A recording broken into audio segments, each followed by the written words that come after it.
Alright, thanks for coming with me on this trip. I'll understand if you have to take a break at any point. Just find a safe place to stop and quit the game. And don't worry, I'll save your progress, always. Even your mistakes. This game is a homage to a free game that came out in 2002, titled Sexy Hiking.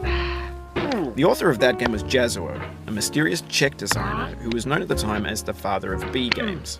And B games are rough assemblages of found objects. Designers slap them together very quickly and freely, and they're often too rough and unfriendly to gain much of a following. They're built more for the joy of building them than as polished products. In a certain way, Sexy Hiking is the perfect embodiment of a B game.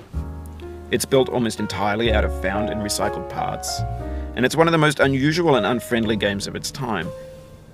In it, your task is simply to drag yourself up a mountain with a hammer. And that act of climbing, in the digital world or in real life, has certain essential properties that give the game its flavor. No amount of forward progress is guaranteed. Some cliffs are too sheer or too slippery, and the player is constantly, unremittingly in danger of falling and losing everything. Anyway, when you start Sexy Hiking, you're standing next to this dead tree that blocks the way to the entire rest of the game. It might take you an hour to get over that tree, and a lot of people never got past it.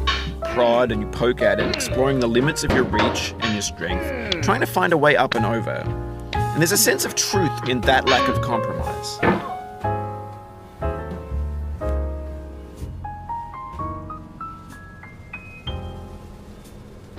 Most obstacles in video game worlds are fake. You can be completely confident in your ability to get through them once you have the correct method or the correct equipment or just by spending enough time. In that sense, every pixelated obstacle in Sexy Hiking is real. The obstacles in Sexy Hiking are unyielding, and that makes the game uniquely frustrating. But I'm not sure Jazuo intended to make a frustrating game. The frustration is just essential to the act of climbing, and it's authentic to the process of building a game about climbing. A funny thing happened to me as I was building this mountain. I'd have an idea for a new obstacle, and I'd build it, test it, and it would usually turn out to be unreasonably hard. But I couldn't bring myself to make it easier. It already felt like my inability to get past the new obstacle was my fault as a player rather than as a builder. Imaginary mountains build themselves from our efforts to climb them, and it's our repeated attempts to reach the summit that turns those mountains into something real.